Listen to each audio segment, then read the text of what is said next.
it's too bad that, with the COVID that the fans can't experience the Jays and all the alumni is coming up. It's awesome. That's right. Every time you're in town. That is right. Appreciate everything you've done for my son Jake all these years.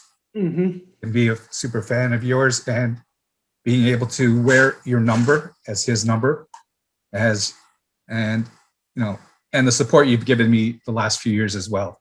Yeah. Unfortunately, with Jake's passing, you were right there, and the video tribute that you had done for him, that was phenomenal. I know it was a hard one for you to do. It was a hard one. Watched it. It was quite the moving experience, and impressed all over 12,000 people, or 1,200 people that were at his service. Yeah.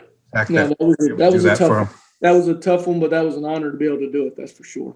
Scott and Gary, for those that are watching or listening that are unfamiliar with how, Scott, you got involved in Gary's life and his son Jake's life, maybe you can share, how you first came across Jake. Gary, you want to go with this, or you want me to go with it? It's all yours. No, it started way back when he was, what was he, probably 4 or 5? 5 or 6 when he started coming. When he started running, he would be the first one to run down. As soon as the gates open, he'd be the very first one to run down to the side of the wall. And so, we had a connection right away that, because of his smile, which I always talked about. His smile is what drew me to him, and just his personality. And so from day one, we just had a connection where every time he came down to the field, I would always go over and just start talking. We'd have a conversation. Then it turned to, hey, can I get an autograph? Yes, you can get it. Then can I get a hat? Yes, you can get a hat. Then can I get this? And then can we play catch? And it was just his personality made me enjoy going to the field every day, because I knew he was going to be there, and I knew he was going to be smiling. I knew he was going to be wanting to talk and have fun. So knowing that, his smile, like I said, I'll keep going back to his smile all the time. It was one of those things where you looked forward to going to the field every day. Scott, you run into hundreds and thousands of fans over the course of your career. Other than the smile, which of course was so captivating, what was it that drew you to Jake? What was it that made him connect with you the way he did? And Gary, after Scott answers, if you want to follow up too, because I'd love to hear that perspective too. His love for the game that we played, and just his love for life. And he actually enjoyed being a kid. He enjoyed coming to the field every day. He looked forward to having adult conversations with players. And for me, I enjoyed having adult conversations with a kid. And, having kids of my own and missing my kids, I said, he kind of took that burden off of me missing mine, because I was able to have conversations with him that I would probably be having with my own, if I was at home. Gary, do you remember what it was about Scott that made Jake become a fan? Well, with Scott, the same thing. Scott was always smiling at the field, always signing. He's probably the last player on the field signing autographs still. He'd come out in the corner warming up with the pitchers, and then come to the sides and socialize with the fans.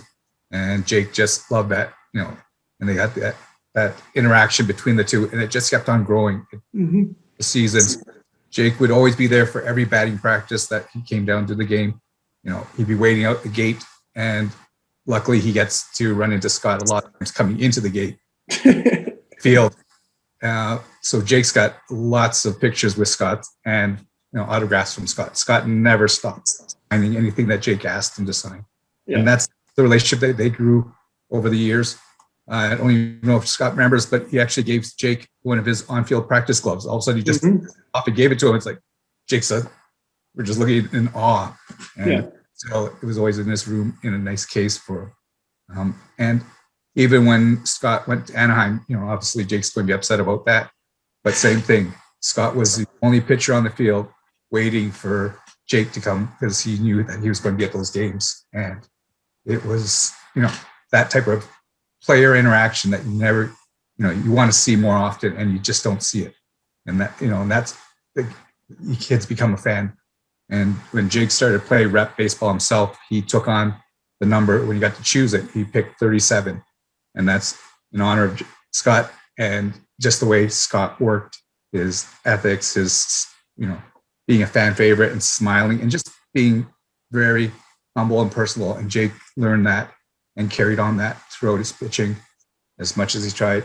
And same thing, he always wanted to learn about the game. Everything he could, he put everything into it, including he attended basically every single super camp that the Jays put on. Mm-hmm.